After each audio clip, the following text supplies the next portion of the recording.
आप्यायन्तु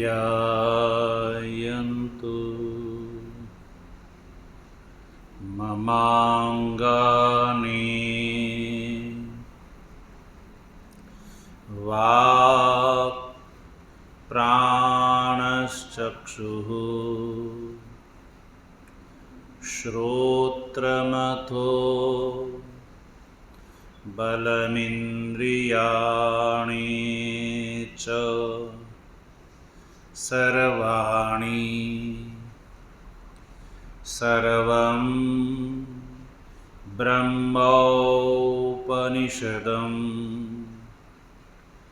माहं ब्रह्मा निराकुर्याम्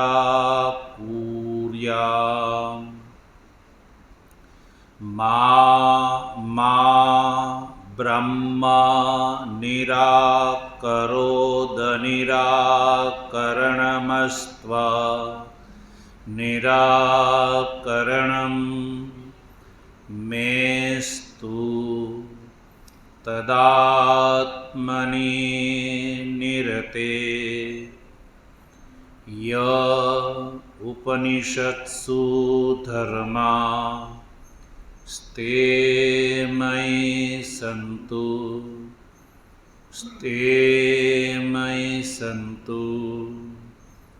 ॐ शान्तिः शान्तिः शान्तिः।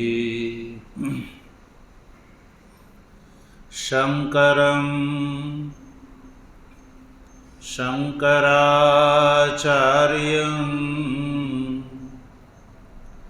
केशवं बादरायणं सूत्रभाष्य कृतौ वन्दे भगवन्तौ पुनः पुनः। ईश्वरो गुरुरात्मेति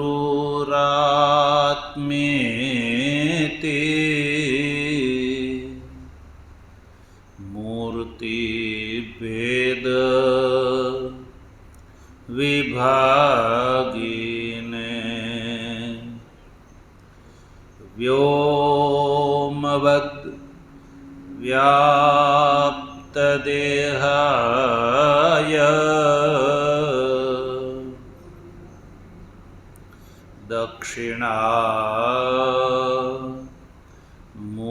दक्षिणामूर्तये नमः।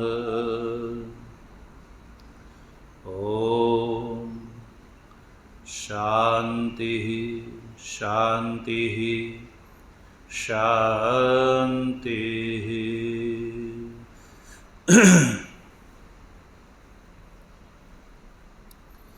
अलख निरंजन जय सच्चिदानंद माधवानंद हरे हरे।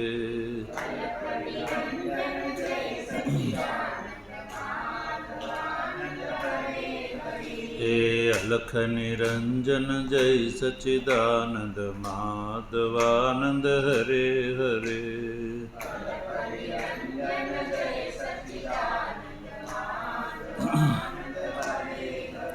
हे माधवानंद हरे हरे गुरु माधवानंद हरे हरे।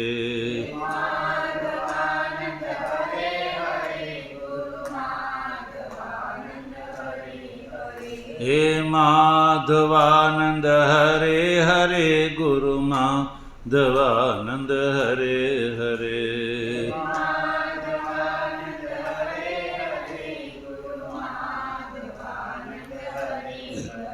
हे सब घट व्यापक जय सच्चिदानंद माधवानंद हरे हरे।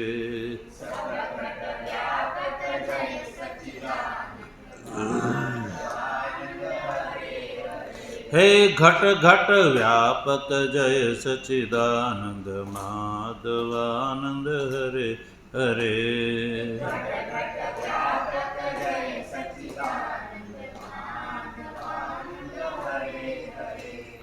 સદગુરુદેવ.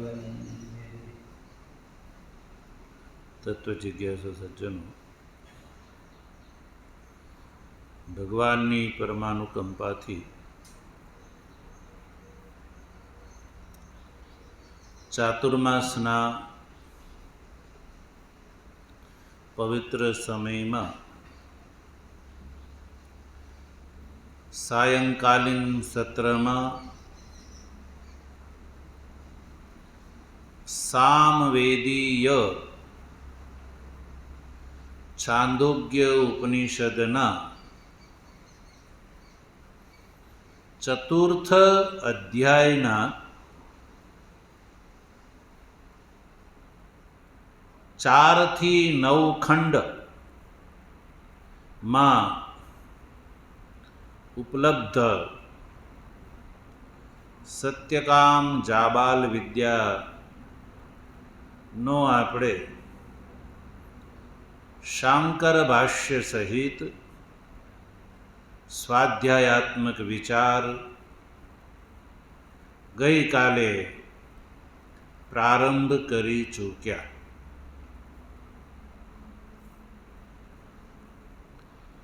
ગઈકાલે આપણે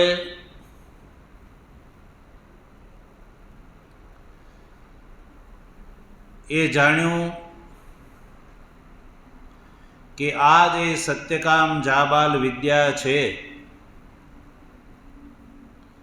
એનો અભિપ્રાય શાંકર ભાષ્ય દ્વારા આપણે જાણ્યો. ભગવાન શંકરાચાર્યજીએ આ જે પ્રકરણ છે એનું તાત્પર્ય બતાવતા કહ્યું કે જગદ એકીકૃત્ય ષોડશધા પ્રવિભજ્ય તસ્મિન બ્રહ્મદ્રષ્ટિર્વિધાતવ્યા ઇતિ આરભ્યતે. જગતને એક કહીને એટલે કે કારણ રૂપથી એક સિદ્ધ કરીને, કારણ રૂપથી એકત્વ ગ્રહણ કરીને, કારણ કે જગતનું કારણ એક છે, પરમાત્મા છે. તો કારણ રૂપથી આ જગત એકમાત્ર પરમાત્માથી ભિન્ન નથી. એવા આ જગતને ષોડશધા પ્રવિભજ્ય 16 ભાગમાં વહેંચીને તસ્મિન એટલે કે આ જે 16 ભાગ છે એની અંદર બ્રહ્મદ્રષ્ટિર્વિધાતવ્યા, બ્રહ્મદ્રષ્ટિનું વિધાન કરવાની ઈચ્છાવાળી શ્રુતિ આ પ્રકરણનો આરંભ કરે છે. એટલે કે આ પ્રકરણમાં આ જગતની બ્રહ્મરૂપથી ઉપાસના, એટલે કે આ જગતની અંદર બ્રહ્મદ્રષ્ટિનું વિધાન, એટલે ઉપાસકે આ જગતના જે આ શ્રુતિમાં કહેલા જે 16 ભાગ છે એ 16 ભાગની અંદર બ્રહ્મદ્રષ્ટિ કરવાનું વિધાન શ્રુતિ કરે છે.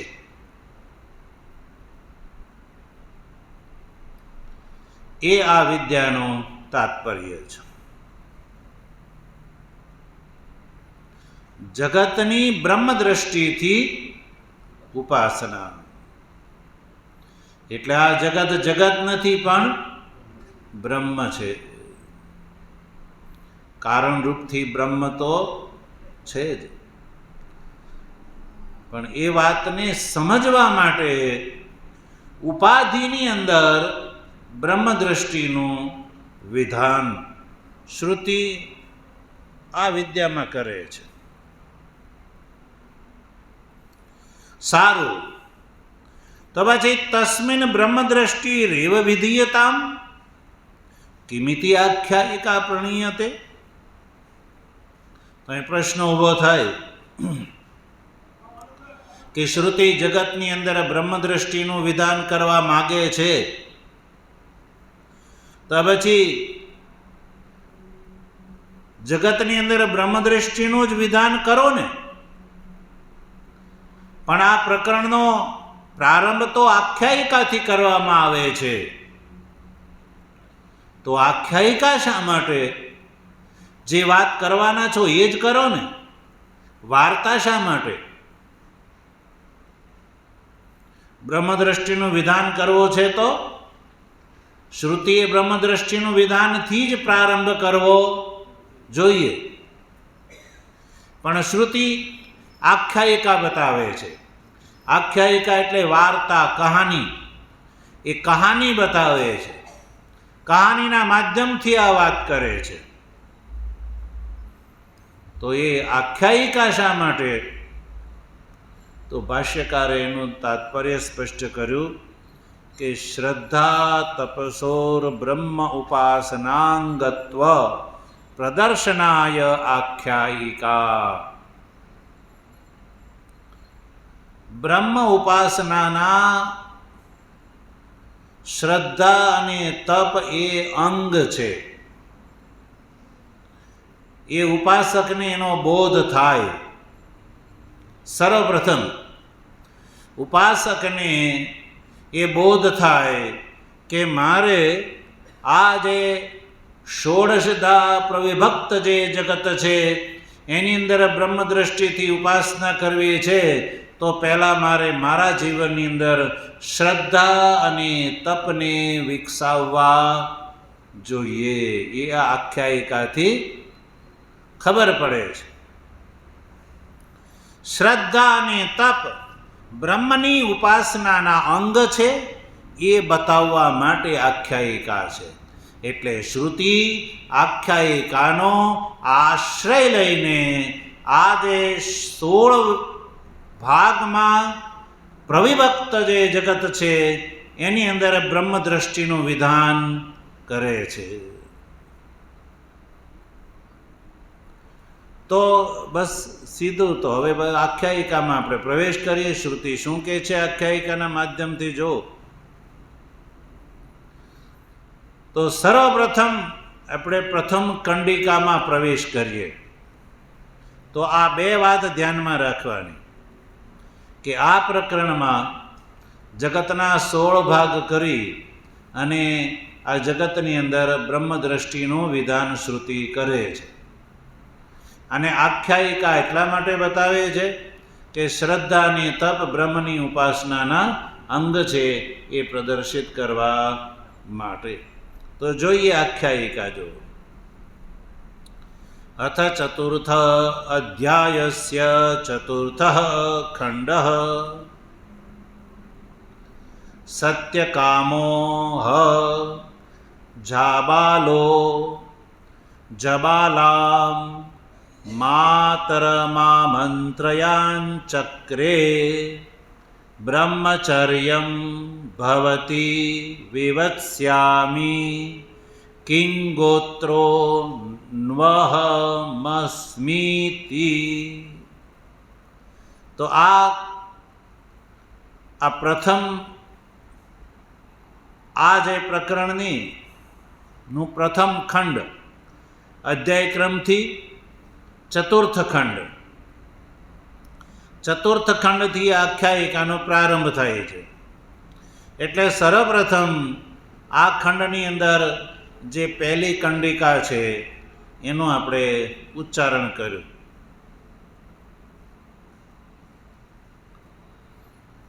ફરીવાર આ કંડિકાનું ઉચ્ચારણ કરું છું. હું જે રીતે બોલો એ રીતે તમે પાછળથી બોલજો. સત્યકામો હ જાબાલો જબાલામ માતરમ આમંત્રયાન ચક્રે બ્રહ્મચર્યમ ભવતી વિવત્સ્યામિ કિં ગોત્રો નું અહમ અસ્મિ ઇતિ. તો આ રીતે આ પ્રથમ કંડિકામાં આટલું શ્રુતિએ કહ્યું છે. તો આ પ્રથમ કંડિકાનો અર્થ આપણે સમજવા માટે આ કંડિકાના જુદા જુદા વાક્ય બનાવી દઈશું. જુદા જુદા વાક્ય બનાવીને એક એક વાક્યને ક્રમથી સમજીશું, જેથી આખી કંડિકાનો કથન શું છે એ ખબર પડી જાય. તો આ કંડિકાના 3 વાક્ય બનાવીશું. સત્યકામોહ જાબાલો જબાલામ માતરમ આમંત્રયાન ચક્રે, આ એક વાક્ય. બ્રહ્મચર્યમ ભવતી વિવત્સ્યામિ, આ બીજું વાક્ય.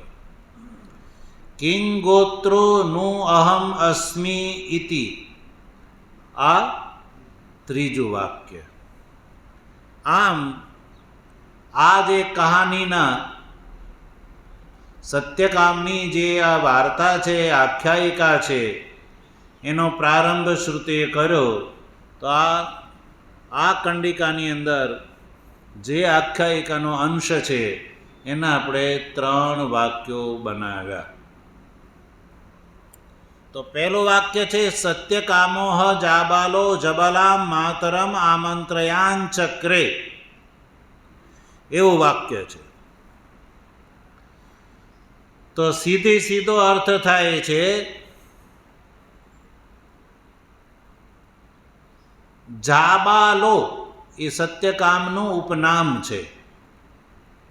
સત્યકામ એ ઋષિકુમારનું નામ છે, જે હજી બ્રહ્મચારી એટલે કે હજી એની ભણવાની અવસ્થા થઈ ગઈ છે એવો બાળક છે, કે જે હજી ગુરુકુળની અંદર ભણવા જવા માટેની અવસ્થાવાન છે. અને આ ઋષિકુમારનું નામ છે સત્યકામ, અને એનું બીજું ઉપનામ છે જાબાલ. જાબાલ એ એની માતાના નામ ઉપરથીનું નામ છે, જાબાલ. એટલે જબાલાનો પુત્ર હોવાથી એનું નામ છે જાબાલ. જબાલા એની માતાનું નામ છે, જબાલા એની માતાનું નામ છે. અને જબાલાનો પુત્ર હોવાથી સત્યકામને માટે જાબાલ એ શબ્દનો પ્રયોગ શ્રુતિએ કર્યો. એટલે નામથી સત્યકામ છે અને ગોત્રથી એ જાબાલ છે. એટલે જબાલાનો પુત્ર એવા સત્યકામે શું કર્યું? તો કયું આગળ જબાલામ માતરમ આમંત્રયાન ચક્રે. જબાલા એટલે પોતાની માતાનું નામ આવ્યું. જબાલામ એટલે જબાલાને. સત્યકામને માટે જબાલા કોણ છે? તો શ્રુતિએ કહ્યું માતરમ, પોતાની માતા છે. એટલે માતરમ એટલે માતાને. આમંત્રયાન ચક્રે, આમંત્રણ આપ્યું હતું. આમંત્રણ આપ્યું હતું. આમંત્રયાન ચક્ર એટલે કે આમંત્રિતવાન. આમંત્રણ આપવું એટલે એને કહેવું. આમંત્રણ શબ્દનો અર્થ છે કહેવું. આપણે કોઈને આપણે ત્યાં પ્રસંગમાં બોલાવવા હોય તો આપણે શું કહીએ છીએ? આમંત્રણ પત્રિકા મોકલીએ યા મોઢે એને આમંત્રણ આપીએ તો આપણે બોલીએ એને શું કહેવાય? કહેવું. કહેવું એનું જ નામ છે આમંત્રણ. એટલે આમંત્રયાન ચક્રે એનો અર્થ છે આમંત્રિતવાન. ભાષ્યકાર અર્થ કરે છે આમંત્રિતવાન એટલે કે કહ્યું, નિવેદન કર્યું, વાત કરી. સત્યકામ એ નામ છે. પછી શ્રુતિમાં જે હ શબ્દ આવે છે એ હ શબ્દનો ઐતિહ્ય અર્થ છે. ઐતિહ્ય એટલે કે આવો ઇતિહાસ પૂર્વમાં થયો છે એ ઇતિહાસની આ શ્રુતિ વાત કરે છે. અને કયું? જાબાલા એટલે જબાલાય અપત્યમ, જબાલાનો પુત્ર એટલે જાબલ. સ્વામ માતરમ આમંત્રયાન ચક્રે એટલે પોતાની માતાને કહ્યું. આ એક વાક્ય પૂરું થયું કંડિકાનું. કંડિકાનું બીજું વાક્ય છે બ્રહ્મચર્યમ ભવતી વિવત્સ્યામી. તો સત્યકામે એની માતા જબાલાને શું કહ્યું? તો એ સત્યકામનું વચન છે. આ બીજું વાક્ય એ સત્યકામનું વચન છે.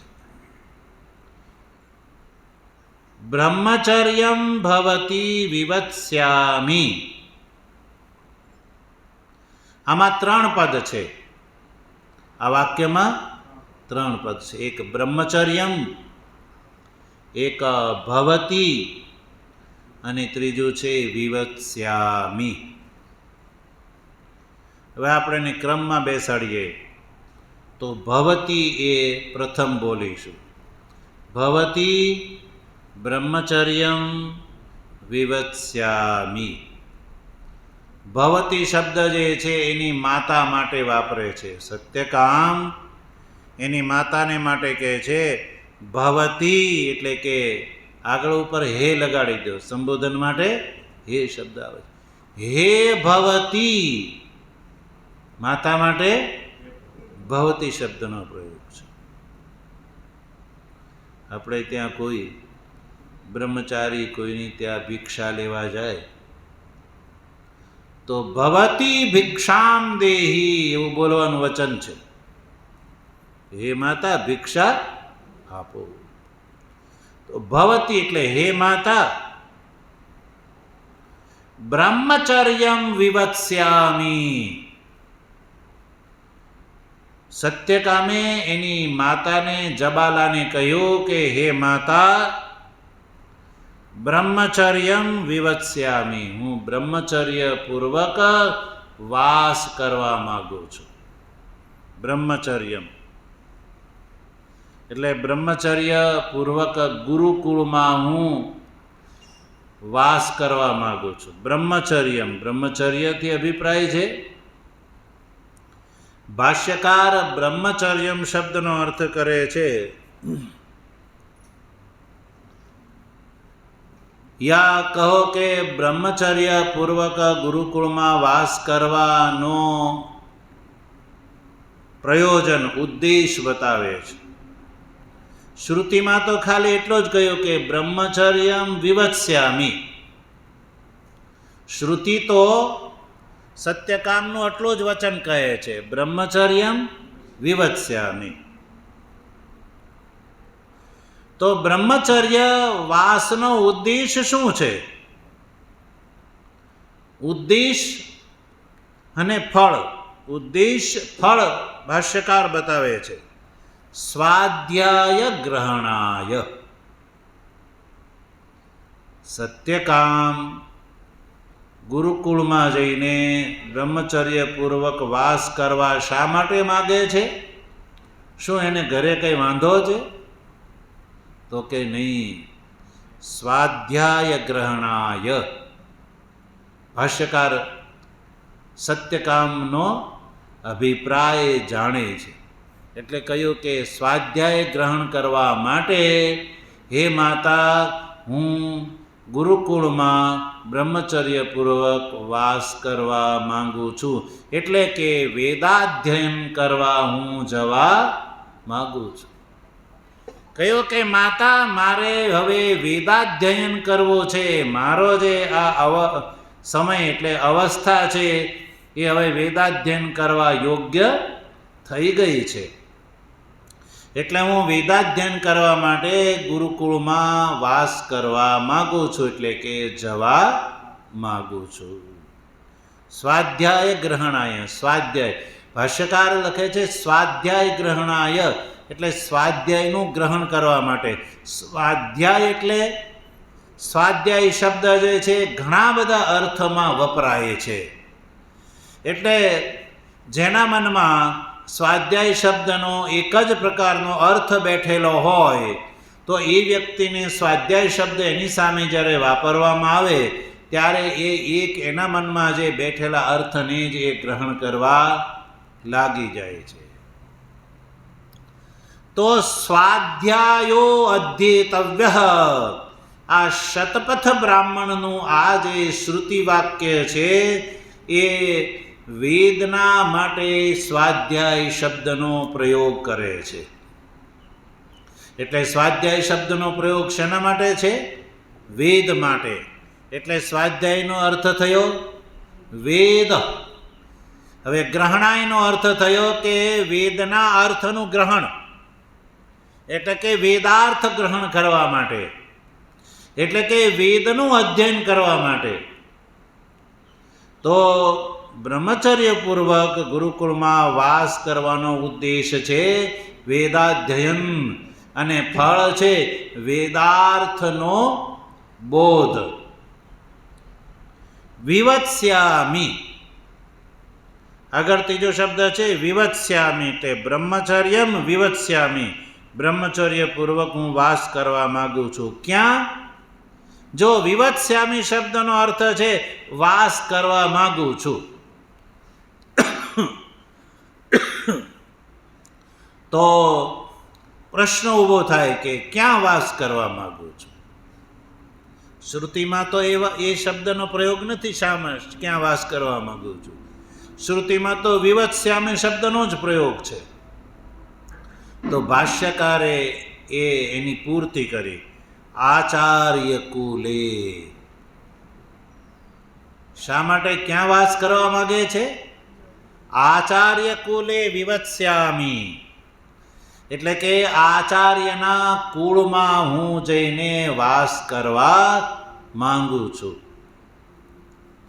તો હવે ટોટલ સત્યકામે એની માતાને શું આમંત્રણ આપ્યું કે હે માતા, હું આચાર્ય કુળમાં બ્રહ્મચર્યપૂર્વક વાસ કરવા માંગુ છું.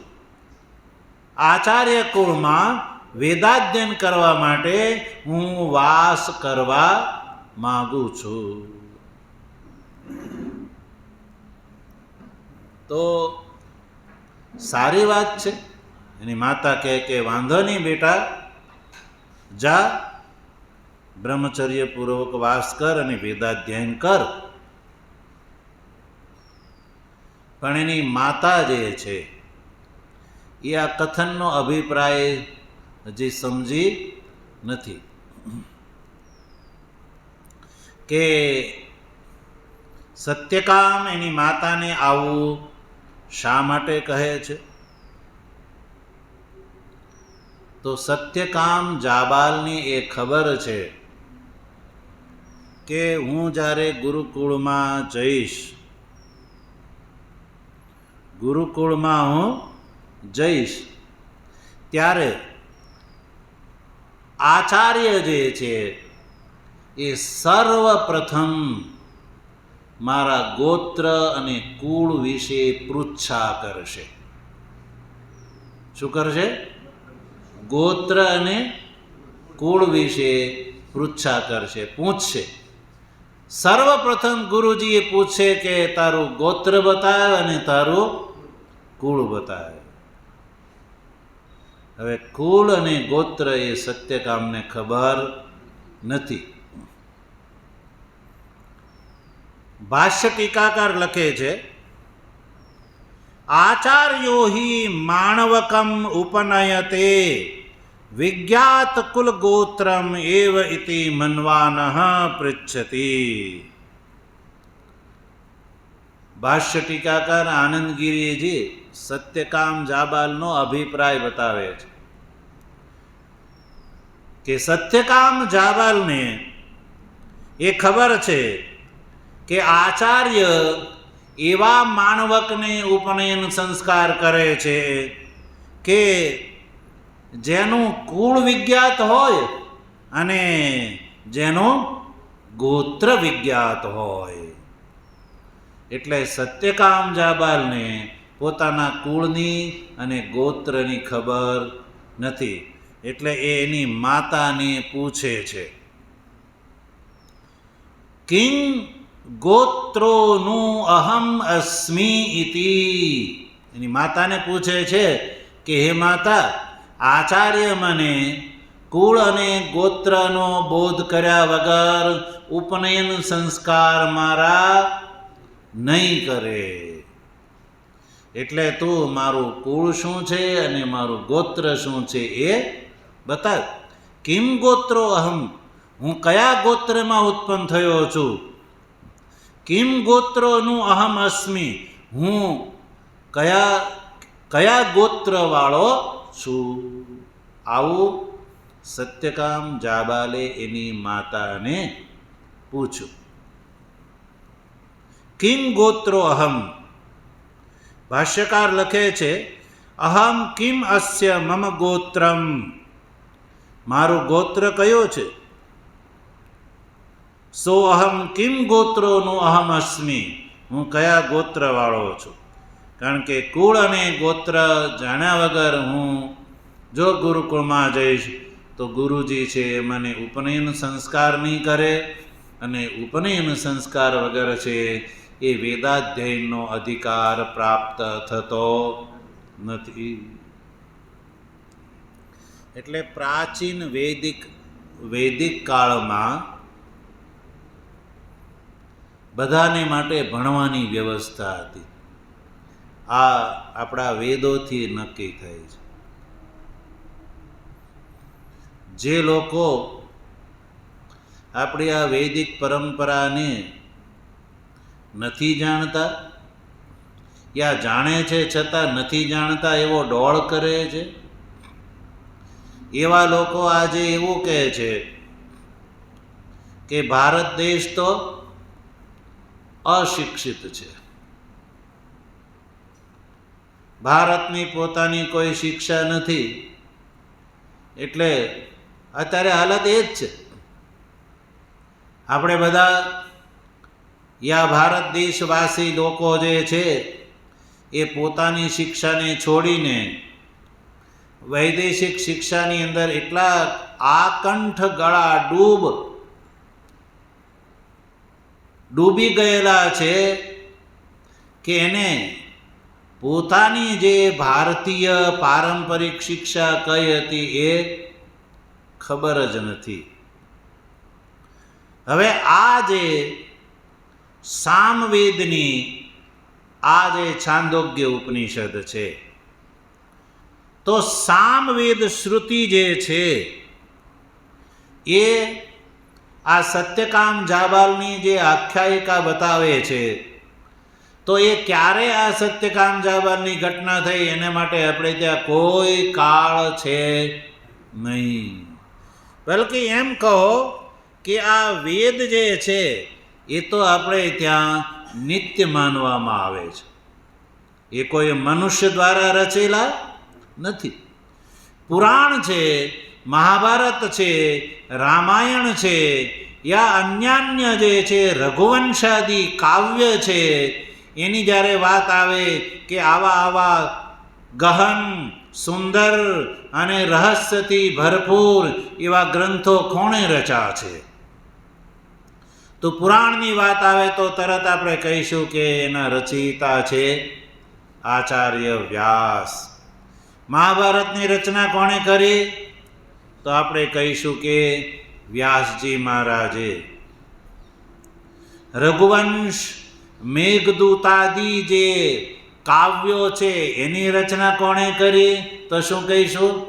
કાલિદાસાદિ મહાકવિઓએ એની રચના કરી. તો સજ્જનો, વેદથી અતિરિક્ત જે પુરાણાદિ ગ્રંથો છે, ઇતિહાસાદિ ગ્રંથો છે, કાવ્યાદિ ગ્રંથો છે, એ બધાના કોઈને કોઈ રચયિતા એ ગ્રંથની સાથે એનું નામ જોડાયેલું છે. જ્યારે આ વેદ છે એ વેદના કર્તા રૂપથી કોઈનું નામ ઉપલબ્ધ થતું નથી. તો વિચાર કરો કે આ વાત છે એ કેટલા કલ્પાંતરની હશે એ પણ આપણે કહી શકતા નથી. કારણ કે વેદના અસ્તિત્વને મીમાંસકો જે છે ને એ સૃષ્ટિની પહેલાથી કલ્પાંતરથી માને છે. વર્તમાન કાળ જે વર્તમાન સૃષ્ટિ છે એ બ્રહ્માજીનો દિવસ આ પહેલા અનેકો વાર સૃષ્ટિ થઈ ચૂકી છે, કે પહેલી વાર નથી થઈ. બ્રહ્માજીના અનેકો કલ્પો વીતી ગયા છે. બ્રહ્માજીના દિવસનું નામ છે કલ્પ. એક દિવસને શું કહેવામાં આવે છે? કલ્પ કહેવામાં આવે છે. અને બ્રહ્માજીનો કલ્પ જે છે એનો જે દિનમાન છે, પ્રમાણ છે, એ ભગવાન શ્રી કૃષ્ણ ગીતાના 8મા અધ્યાયમાં કહે છે, સહસ્રયુગ પર્યંતમ મહાર્યદ બ્રહ્મણો વિદુઃ. કહે છે કે હે અર્જુન, 1000 ચતુર્યુગનો બ્રહ્માજીનો દિવસ હોય છે, અને એટલે જ બ્રહ્માજીની રાત્રિ છે. 1000 ચતુર્યુગ, 1000 ચતુર્યુગ એટલે ચતુર્યુગ એટલે ચારેય યુગ. ચારેય એટલે સત્ય, ત્રેતા, દ્વાપર અને કલી. એ ચારેય યુગ 1000 વાર જ્યારે એની આવૃત્તિ થઈ જાય ત્યારે બ્રહ્માજીનો એક દિવસ થાય છે. અને બ્રહ્માજીના એક દિવસની ના જો જેમ વર્તમાન સમયમાં આપણે દિવસના 12 હિસ્સા કરીએ છીએ, એને આપણે આધુનિક સમયમાં કલાક કહીએ છીએ. કલાકના 60 વિભાગ કરીએ છીએ, એને આધુનિક ભાષામાં આપણે એને મિનિટ કહીએ છીએ. મિનિટના 60 વિભાગ કરીએ છીએ, એને આધુનિક ભાષામાં એને સેકન્ડ કહેવામાં આવે છે. આ રીતે બ્રહ્માજીના દિવસના આપણે ત્યાં 14 ભાગ કરવામાં આવ્યા છે. અત્યારે દિવસના આપણે કલાકની દ્રષ્ટિથી 12 ભાગ છે, એમ બ્રહ્માજીના દિવસના 14 ભાગ કરવામાં આવ્યા છે. જેમ અત્યારે દિવસના 12 ભાગના એક ભાગને કલાક કહેવામાં આવે છે, એમ બ્રહ્માજીના એક ભાગને મન્વંતર કહેવામાં આવે છે. એટલે કે 14 મન્વંતરનો બ્રહ્માજીનો એક દિવસ થાય છે. હવે આ જે મન્વંતર છે એ 71 ચતુર્યુગનું હોય છે. કેટલા? 71 ચતુર્યુગનું હોય છે. એટલે 71 ચતુર્યુગ સુધી એક મનુનું રાજ્ય ચાલે છે.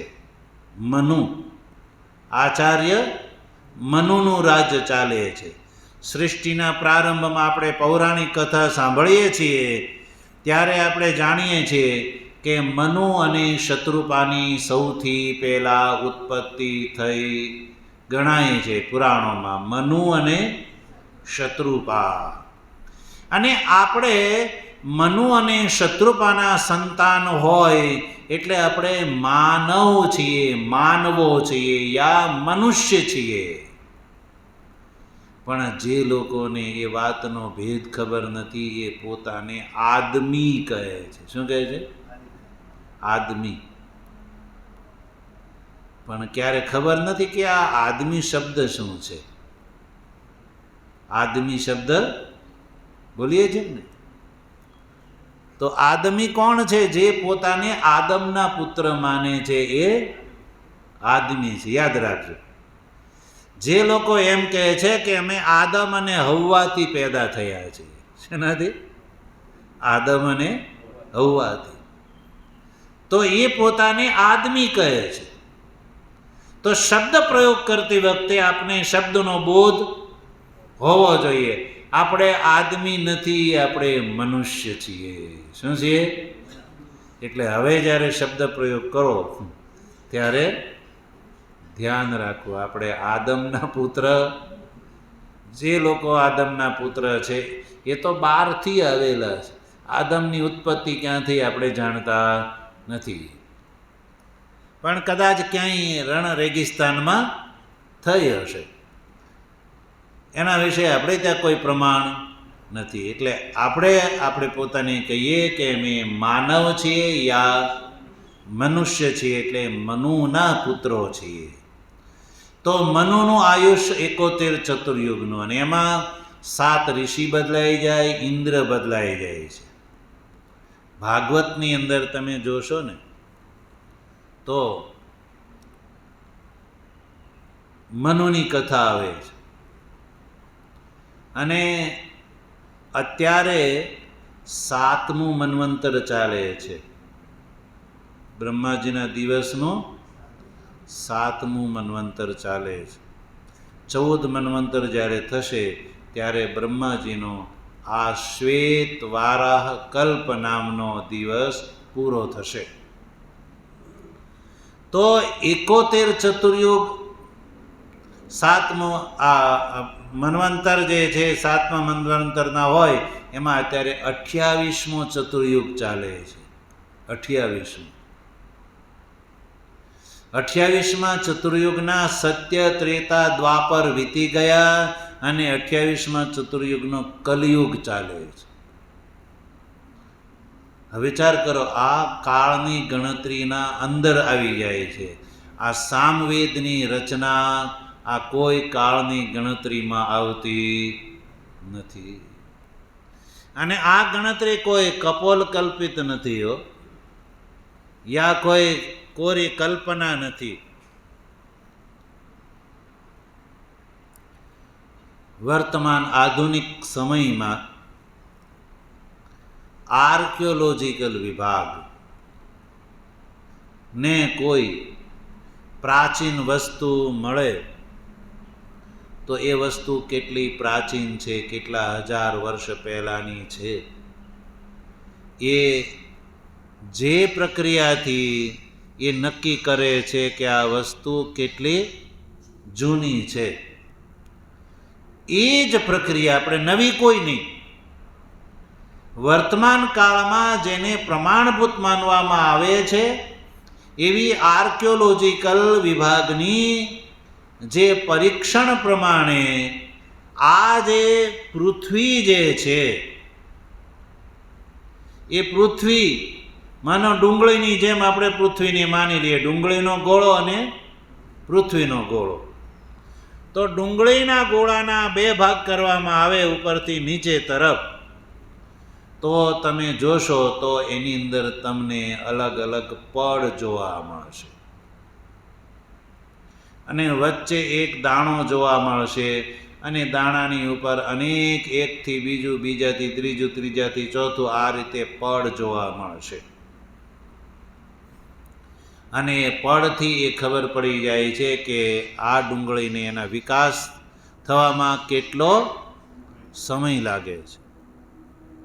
એ જ પ્રમાણે આ પૃથ્વીને ઉપરથી નીચે એના 2 ફાડિયા કરી નાખવામાં આવે અને આ પૃથ્વીના જે ભૂભાગ છે એના પડોને જોવામાં આવે, એનું નિરીક્ષણ કરવામાં આવે પદ્ધતિથી,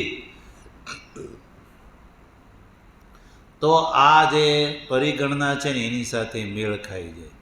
7મું મન્વંતર, એના યુગો, એના વર્ષો, તો એની સાથે મેળ ખાઈ જાય કે ભાઈ આ પૃથ્વીની ઉત્પત્તિ આટલી જૂની છે. તો હવે અત્યારે આપણે જોઈએ તો 28મા ચતુર્યુગનો કલિયુગ ચાલે છે અને એના વર્ષ કેટલા ખબર છે?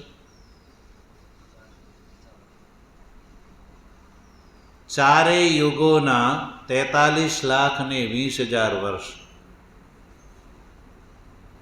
43,20,000 મનુષ્યના વર્ષ વીતે ત્યારે એક ચતુર્યુગ પૂરો થાય. 43,20,000 વર્ષ. એટલે કળિયુગના વર્ષ થયા 4,32,000. કેટલા? 4,32,000. બધા કરતાં કળિયુગની આયુષ ઓછી છે. 4,32,000 વર્ષ કળિયુગના છે. એનાથી ડબલ દ્વાપરના, એનાથી ટ્રિપલ ત્રેતાના અને એનાથી 4 ગણા સતયુગના. આ રીતે માન આપણે ત્યાં ગણતરી છે. 4,32,000 વર્ષ કળિયુગના. એમાં હજી કળિયુગનો પ્રારંભ થયો એને 5,125 લગભગ વર્ષ. કલી અબ્દ તમે જુઓ તો ખ્યાલ આવે એટલે કળિયુગને થયા એને કેટલા વર્ષ થયા? 5,125 કે લગભગ. હવે હજી કેટલા બાકી કળિયુગના? 4,32,000 માંથી હજી તો 5,000 વર્ષ સુધી થયા છે. તો વિચાર કરો, આ ગણતરી આપણે ત્યાં છે, સંસારમાં આ ગણતરી ક્યાંય પણ નથી. અને અહીંયા જે આ ગુરુકુળ શિક્ષણની વાત બતાવવામાં આવી રહી છે, આપણે જાણીએ કે આપણે ત્યાં ભારત વર્ષની અંદર આ શિક્ષા પદ્ધતિ યુગો યુગોથી ચાલી આવે છે. અને ચારેય વર્ણ માટે, એમાં ખાસ કરીને ત્રૈવર્ણ માટે વિશેષ ભણવાની વ્યવસ્થા ગુરુકુળમાં હતી. બ્રાહ્મણ, ક્ષત્રિય અને વૈશ્યની. અને એમાં પહેરવેશ એ પણ જુદો જુદો હતો. જેમ આજકાલ એનું રૂપ ગણવેશે ધારણ કરી લીધું. આજે પણ વિદ્યાર્થી ભણવા જાય છે તો એને ગણવેશ ધારણ કરીને જવું પડે છે. ગણવેશ પહેરવો પડે છે. ગણવેશ વગર જાય તો સ્કૂલના આચાર્ય યા શિક્ષક એમ કે જા પહેલા ગણવેશ પહેરીને આવ.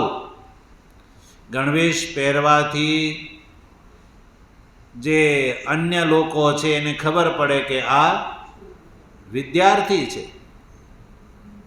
તો અત્યારે તો એ વિદ્યાર્થીનો એક જ પ્રકારનો બોધ થાય કે બસ વિદ્યાર્થી છે એટલો જ બોધ થાય. પણ પ્રાચીન કાળમાં વિદ્યાર્થીના પહેરવેશથી એ ખબર પડી જતી કે આ બ્રાહ્મણ વર્ણનો વિદ્યાર્થી છે, આ ક્ષત્રિય વર્ણનો વિદ્યાર્થી છે યા વૈશ્ય વર્ણનો વિદ્યાર્થી છે. આવી બધી વ્યવસ્થા હતી. તો ભણવાની પરંપરા જે છે એ બધાના માટે હતી. કોઈ અભણ નહોતો રહેતો. અને કોઈ અભણ રહે તો એ નિંદનીય ગણાતો હતો. આજ સામવેદની છાંદોગ્ય ઉપનિષદના 6ઠા અધ્યાયમાં ઉદ્દાલક અને શ્વેતકેતુની જ્યાં વાત આવે છે તો ઉદ્દાલક જે શ્વેતકેતુને ભણવા માટે પ્રેશર કરે છે કે તું ભણવા જા. કારણ કે શ્વેતકેતુ જે છે એ 12 વર્ષનો થઈ ગયો તો એ ગુરુકુળમાં ભણવા માટે જતો નહોતો.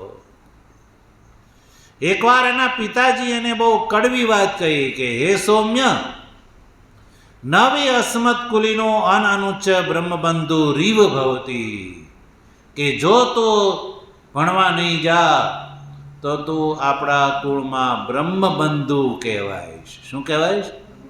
બ્રહ્મબંધુ કહેવડાવવું એ બહુ ગલત માનવામાં આવે.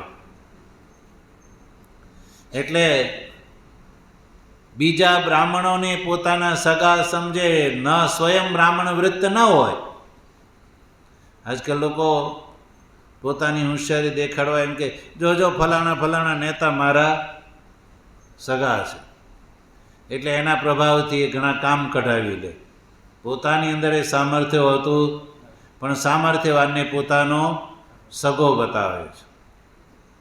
એટલે જો તું સ્વયં વેદાધ્યય નહીં કર તો તું બ્રહ્મબંધુ કહેવાઈશ. બ્રહ્મબંધુ એટલે મૂર્ખ કહેવાઈશ. એટલે મૂર્ખ કહેવડાવવું કોઈને સારું લાગે? એટલે શ્વેત્ય તું ભણવા માટે જઈશ. એટલે આ દ્વારા એ વાત નક્કી થાય છે કે ભણવાની વ્યવસ્થા આપણે ત્યાં અનાદિ કાળથી ચાલી આવે છે. જ્યારે દુનિયાના બીજા દેશોને કપડાં પહેરવાનું પણ ભાન નહોતું, ત્યારે આપણે ત્યાં આ ગુરુકુળ શિક્ષા પદ્ધતિથી શિક્ષણ લેવાની વ્યવસ્થા હતી. યદી ન હોત તો આ વેદ જ ના હોત. એટલે આજકાલના જે છે કોમ્યુનિસ્ટ વિચારધારાવાળા છે એ આપણા ઇતિહાસને વિકૃત કરીને બતાવે છે કે આપણા જે ભારતીય લોકો છે તો બહારથી આવેલા છે, આર્યો બહારથી આવેલા છે, અને આર્યો આવ્યા પછી વેદોનો વિકાસ થયો એવું કહે છે. પણ એની પાસે કોઈ પ્રમાણ નથી કે આર્ય શબ્દનો અર્થ શું છે, આર્ય શબ્દ ક્યાંથી આવ્યો છે, આર્ય સંસ્કૃતિ શું છે, એ કોઈ બોધ નથી. અને આપણા લોકોય તે અંગ્રેજી શિક્ષાના ઉચ્છિષ્ટ ભોજી જે છે એ સ્વીકાર કરી લે છે, અને આજે પણ બાળકોને એ જ ભણાવવામાં આવે છે. જે દિવસે કહ્યું હતો કે આજે પણ લોકોને એમ જ, બાળકોને એમ જ બતાવવામાં આવે છે કે આપણા પૂર્વજો વાંદરા હતા, અને એ જ અધ્યયન ચાલુ છે અત્યારે. વિડંબના છે કે આપણો ભારત દેશ સ્વતંત્ર થયો, જ્યારે પરતંત્ર હતો તો એ લોકોએ આપણા ઉપર આ વાત થોપી. પણ દુર્ભાગ્ય છે કે આપણે સ્વતંત્ર થયા તોય આપણને આપણી પરંપરા જે છે એનો લાભ મળી શક્યો નહીં. લોકતંત્રના ચક્કરમાં, શેના? ડેમોક્રેસીના ચક્કરમાં વધારે ને વધારે જો નુકસાન થયું હોય તો આપણે સનાતન ધર્માવલંબીઓને. એટલે એનું ફળ અત્યારે એ છે કે સનાતન ધર્માવલંબીને એ ખબર જ નથી કે આપણું શિક્ષણ શું હતું અને આપણા શિક્ષણનો ઉદ્દેશ શું હતો. વર્તમાન શિક્ષણનું ફળ શું? વિદ્યાર્થી અધ્યયન કરે તો યા તો નોકરી કરે, યા તો કંઈ ધંધો ધાપો કરે, અને એનાથી ધન કમાય અને ધનથી સુખી થાય, વૃદ્ધાવસ્થા માટે ધન ભેગું કરી રાખે. પણ એનાથી આગળ તો કે એ કંઈ ખબર નહીં. આ શરીર છૂટ્યા પછીની શું સ્થિતિ છે એની કોઈ વ્યવસ્થા આજની શિક્ષામાં નથી. જ્યારે આપણી આ ભારતીય ગુરુકુળ શિક્ષા પદ્ધતિ, જેની અંદર 18 પ્રકારની વિદ્યાનું અધ્યયન કરાવવામાં આવતું હતું, તો એમાં આલોક, પરલોક અને મોક્ષની પ્રાપ્તિની વ્યવસ્થા આપણે ત્યાં વૈદિક શિક્ષામાં જોવા મળે છે. એટલે સર્વના માટે વેદાધ્યયન છે. એટલે સત્યકામ જાબાલ જે છે એ એની માતાને કહે છે કે માતા, કિમ ગોત્રોનું અહમસ્મી, હું ગુરુકુળમાં જઈશ તો આચાર્ય સર્વપ્રથમ કુળ અને ગોત્ર વિશે મને પૂછશે તો મને તો ખબર નથી. માતા, તને ખબર છે એટલે તું બતાવ મારું ગોત્ર અને કુળ શું છે.